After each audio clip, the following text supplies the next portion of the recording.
اور اس میں قوی امکان یہی ہے کہ پیپلز پارٹی نے جیسے ماضی میں کیا تھا 2 دفعہ، اگر آپ کو یاد ہو 3 سال پہلے یا 6 سال پہلے، ہر 3 سال بعد جو ہے 50% جو ہے وہ ممبران جو ہیں وہ ریٹائر ہوتے ہیں اور اس کے بعد الیکشن ہوتا ہے، 50% نئے ارکان آ جاتے ہیں۔ تو ماضی میں جب پہلی دفعہ 6 سال پہلے جو ہے 2018 میں سینٹ الیکشنز میں منتخب کرایا گیا تھا صادق سنجانی صاحب کو، تو تب بھی جو مین کردار ادا کیا تھا وہ آصف علی زرداری صاحب نے کیا تھا ممبران خریدنے کا۔ اور اس کے بعد جب دوبارہ 2021 میں سینٹ کے الیکشن ہوئے تو تب بھی آصف علی زرداری صاحب کا رول آپ کو یاد ہوگا کہ کیسے وہ ویڈیو سامنے آئی تھی جب گیلانی صاحب جو ہیں ان کے بیٹے جو ہیں وہ نقدی بانٹ رہے تھے، تجوریوں کے منہ کھولے تھے اور ممبران کو خریدا جا رہا تھا کہ سینٹ میں انہیں ووٹ کیا جائے۔ تو وہ ثبوت کچھ سب کے سامنے ہے۔ اور 3 جو ہے اپریل جب سینٹ کے الیکشن ہوں گے، تب بھی جب ان کے پاس پوری حکومت ہوگی، سارے ریسورسز ہوں گے، تو ہونا وہی ہے کہ یہ ووٹ خریدے جائیں گے اور سینٹ پر بھی قبضہ ہوگا اور چوتھا منصوبہ یہاں پر مکمل ہوگا۔ تو اس کے بعد کیا ہوگا؟ کیا حالات بدل جائیں گے؟ حالات تو نہیں بدلیں گے، کیونکہ اکانومی وہیں کی وہیں ہے، ملک کا سیاسی عدم استحکام ویسے کا ویسا ہے، جو ادارے ہیں وہ بھی وہیں کے وہیں سٹینڈ کر رہے ہیں، عمران خان صاحب ہوں یا دوسرے سیاسی قیدی ہوں، وہ بھی ابھی انصاف کے منتظر ہیں۔ تو ہونا تو وہی ہے کہ عدم استحکام کو ختم کرنے کے لیے مدر آف آل ڈیلز جو ہے وہ آفر کرنا پڑے گی عمران خان کو اور اداروں کو، اور ان سب سیاستدانوں کو مل بیٹھ کے یہ سوچنا پڑے گا جو آج عمران خان صاحب کے ساتھ ہو رہا ہے وہ مستقبل میں کسی اور وزیر اعظم کے ساتھ بھی ہو سکتا ہے، کیونکہ گھوڑا بدلنے میں ذرا بھی دیر نہیں لگتی۔ بس وننگ ہارس کا پتہ ہونا چاہیے کہ اس وقت لوگ اس کو چاہتے ہیں تو اس پر پیسے لگا دیے جاتے ہیں۔ اس سارے معاملے کے دوران جو مین پلیئر دوسرے تھے جن کو لندن سے 21 اکتوبر کو وطن واپس لایا گیا تھا وہ تھے میاں نواز شریف صاحب۔ میاں نواز شریف صاحب کو اگر آپ دیکھیں تو ان کا رول اب کمپلیٹ ہو گیا، انہوں نے وطن واپس آئے، الیکشن کمپین کی، حکومتیں بنائیں، ان کے اپنی دونوں سیٹیں آپ کو پتہ ہی ہے، ایک سے ہار گئے دوسرے سے جتوایا گیا۔ جو فارم 45 کل پی ٹی آئی نے شیئر کی ہیں، محترمہ ڈاکٹر جو ہیں یاسمین راشد صاحبہ، وہ پوری ایک فائل انہوں نے شیئر کی ہے کہ فارم 45 جو ان کے پاس ہے، جو ویب سائٹ پر اپلوڈ کیے گئے ہیں الیکشن کمیشن کی طرف سے، اس میں زمین آسمان کا فرق ہے۔ ان میں اکثر ڈیجٹ جو ہیں ان کے سامنے ایک ایک لگایا گیا ہے، اور جو فورجنگ کی گئی ہے وہ بالکل واضح ہے، اس کا کہیں بھی جب اس کی جانچ پڑتال ہوئی تو آسانی سے میاں نواز شریف صاحب کے ہاتھ سے لاہور کی سیٹ بھی نکل جائے گی اور یاسمین راشد صاحبہ جو ہیں وہ اس سیٹ سے جیت جائیں گی۔ تو اب نواز شریف صاحب کا رول جو ہے وہ آپ کو نظر آ رہا ہوگا کہ وزیر اعظم بھائی بن گیا ہے، بھائی ان کا وزیر اعظم ہے، بیٹی ان کی وزیر اعلیٰ بن گئی ہے، حکومت میں اب وہ آ گئے ہیں۔ آج اس حوالے ان کے حوالے سے ایک بڑی مزاحیہ سی خبر جیو نیوز نے چلائی ہے، وہ یہ کہ پاکستان کو پہاڑ جیسے مسائل کا سامنا ہے۔ نواز شریف صاحب نے تاکید کی ہے کہ جلد از جلد جو شہباز شریف صاحب ہیں وہ اپنی کابینہ جو ہے نا وہ اناؤنس کریں۔ آپ کا رول جو ہے اب ایڈوائزر کا رہ گیا، آپ یا تو وزارت لے لیں یا اپنے بھائی کے ساتھ آ کے کیبنٹ میں بیٹھیں، ان کو وہاں سے مشورے دیں۔ یہ سرپرستی اعلیٰ، یہ ایڈوائزر کا رول جو ہے نا آپ کو سوٹ نہیں کرتا، کیونکہ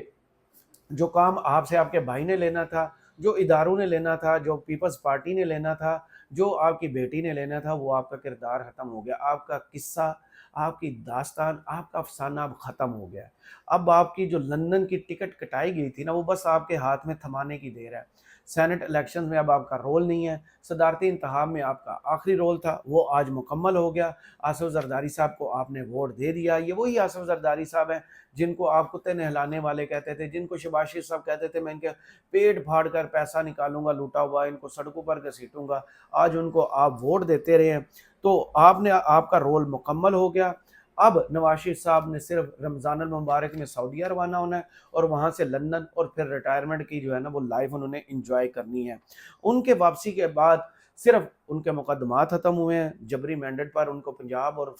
وفاق میں حکومت دی گئی ہے۔ اب ٹاٹا گڈ بائے کا ٹائم ان کا ہو گیا ہے، ان کا کردار وہ جو سٹیج پر آ کے ادا کر رہے تھے اب سٹیج کی دوسری طرف سے انہوں نے اترنا ہے، فلائٹ پکڑنی ہے اور لندن روانہ ہو جانا ہے۔ اس ساری ڈیل میں صدارتی انتخاب اور نون لیگ کو جو نون لیگ اور پیپلز پارٹی میں بندر بانٹ ہوئی تھی اس میں ایک عہدہ جو ہے وہ اور مل گیا ہے صدر آصف علی زرداری کو، اور مسلم لیگ نون نے بڑھ چڑھ کے انہیں ووٹ دیے ہیں، اور اب آخری ڈیل کے تحت جو ہے چیئرمین سینٹ جو ہے نا وہ پیپلز پارٹی کو ملنا ہے، اور اب دیکھیں اس ہدف کی طرف یہ پی ٹی آئی کے ساتھ ان کا کیا سلوک کرتے ہیں، کیونکہ آج ہی جو شیر افضل مروت صاحب ہیں پی ٹی آئی کے رہنما، جن کو عمران خان صاحب نے پبلک اکاؤنٹس کمیٹی کا چیئرمین جو ہے وہ نامینیٹ کیا ہے کہ اپوزیشن لیڈر تو بنیں گے عمر ایوب صاحب، لیکن جو چیئرمین پبلک اکاؤنٹس کمیٹی ہے وہ بنیں گے شیر افضل مروت صاحب۔ انہوں نے انتہائی خوفناک خبر دی ہے، انہوں نے بہت بڑا الزام لگایا ہے، ہو سکتا ہے ان کے پاس اس کے ثبوت ہے۔ انہوں نے کہا کہ مریم نواز صاحبہ انہیں قتل کروانا چاہتی ہیں، دبئی میں یہ ڈیل طے کی گئی ہے، شوٹرز کو ہائر کیا گیا ہے، ساؤتھ افریقہ میں پیسے پے کیے گئے ہیں۔ جندل صاحب وہ انڈین جو مشہور زمانہ نواز شریف صاحب کے پچھلے دور میں جنہیں بہت شہرت ملے تھے، جن کی سٹیٹمنٹ سامنے آئی تھی، ان کو ہائر کیا گیا ہے کہ وہ جو ہیں مریم نواز صاحبہ انہیں قتل کرنا چاہتی ہیں۔ تو معاملات اب کیسے رخ اختیار کرتے ہیں یہ تو وقت ہی بتائے گا۔ شیر افضل مروت صاحب نے کل بھی میڈیا سے گفتگو کرتے ہوئے کہا تھا کہ یہ جو یا صادق صاحب سپیکر چیئرمین ہے نا، سپیکر قومی اسمبلی ہیں، انہوں نے جو سگریٹ پینے والی بات کی ہے اسمبلی فلور پر، ہسٹری میں پہلی دفعہ کسی نے سگریٹ پی ہے، تو وہ انہوں نے میری طرف اشارہ کیا تھا۔ تو اب دیکھیں پی ٹی آئی کے لیے شیر افضل مروت صاحب کتنے کارآمد ثابت ہوتے ہیں یا صرف مشکلات میں اضافہ ہوگا، کیونکہ جتنے بڑے الزامات ہیں ان کے سالڈ قسم کے ثبوت ہونا بہت ضروری ہیں، اور ہو سکتا ہے ان کے پاس یہ ثبوت اور کل کو کورٹ انہیں بلائے تو وہ ثبوت جو ہے وہ کورٹ کے سامنے پیش کر سکیں۔ آج کی ویڈیو میں نا جو اہم ترین بات ہے وہ میرے لیے حیران کن چیز یہ ہے کہ کل تک ہو سکتا ہے وفاقی کابینہ جو ہے وہ بن جائے، بہت سے عہدے جو ہیں وہ بانٹ دیے جائیں، وزارتیں جو ہیں، انتظار پیپلز پارٹی کی طرف سے بھی یہی کیا جا رہا تھا کہ صدر کا عہدہ جو ہے پہلے لے لیا جائے، نون لیگ کے ووٹ لے لیے جائے، اس کے بعد فیصلہ کیا جائے گا کہ ہم نے کابینہ کا حصہ بننا ہے کہ نہیں۔ تو میں نے اپنی پچھلی ویڈیوز میں بھی کہا تھا کہ شرط لگا لیں میرے ساتھ آپ کہ پیپلز پارٹی جو ہے صدر کا عہدہ لینے کے بعد کابینہ میں بھی آئے گی۔ تقریباً 11 جو ہیں وزارتیں، ان کی بات ان کے ساتھ ہو چکی ہے، بندر بانٹ طے ہو چکی ہے، ہمارا اتنا شیئر بنتا ہے، لیکن میڈیا پر چھپایا گیا اور بیانات دیے گئے کہ ہم کابینہ کا حصہ نہیں بنیں گے۔ اور بھائی کابینہ کا حصہ نہیں بنیں گے تو جھنڈے والی گاڑیاں کیسے ملیں گے؟ اگر وہ گاڑیاں نہیں ملیں گے تو شبہ جو پروٹوکول کے ہیں وہ کیسے ملیں گے؟ وہ اسی صورت میں ہوں گے جب آپ کابینہ میں بیٹھیں گے، اور جو برڈن ان پر آئے گا اکانومی کو سیدھا کرنے کا، مہنگائی ختم کرنے نہ کر پانے کا، وہ برڈن آپ کو اٹھانا پڑے گا۔ تو اس کابینہ میں جو کل نام سامنے آ رہے ہیں ان میں ایک نام جو ہے نا وہ پہلے میڈیا پر چل رہا ہے کہ وزیر خزانہ صاحب جو ہے نا وہ ہوں گے ایچ بی ایل کے صدر جو ہیں اورنگزیب صاحب۔ اورنگزیب صاحب جو ہیں یہ خلیل الرحمن زمدے صاحب کی فیملی سے ہیں، ان کے رشتہ دار ہیں۔ میری عقل جو ہے وہ جواب دے چکی ہے سوچ سوچ کے کہ ایک بندہ اگر 3 کروڑ سیلری لے رہا ہو، پاکستان میں سب سے ہائیسٹ سیلری والا بندہ ہو جس کو مل رہی ہو، وہ سیلری 3 کروڑ کی قربانی کیوں دے گا؟ اگر اس کی ڈچ نیشنلٹی ہے، وہ یورپ میں ایک ملک کے شہری ہیں، وہ اپنی شہریت کیوں سرنڈر کریں گے؟ کیا وزارت خزانہ پر جب وہ آئیں گے ان کو 3 کروڑ یا ڈچ نیشنلٹی سے زیادہ بینیفٹس ان کو نظر آ رہے ہیں کہ ملیں گے؟ آپ کو ماضی میں بھی یاد ہوگا عمران خان صاحب نے بھی جب یہ وزیر خزانہ پر کارپوریٹ سیکٹر سے ایک بندے کا تجربہ کیا تھا اسد عمر صاحب کا، تو بہت بری ناکامی ہوئی تھی،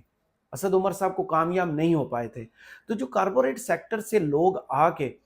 وزارت خزانہ سنبھالیں گے تو پاکستان کی ڈوبتی اکانومی، جس کو ابھی یہ پھر کہہ رہے ہیں ڈیفالٹ ہونے کا خدشہ ہے، جس کو کوئی دوست ملک اس وقت امداد دینے کو تیار نہیں ہے، جس کو ابھی تک نیا آئی ایم ایف کا پیکج جو ہے وہ مل نہیں رہا،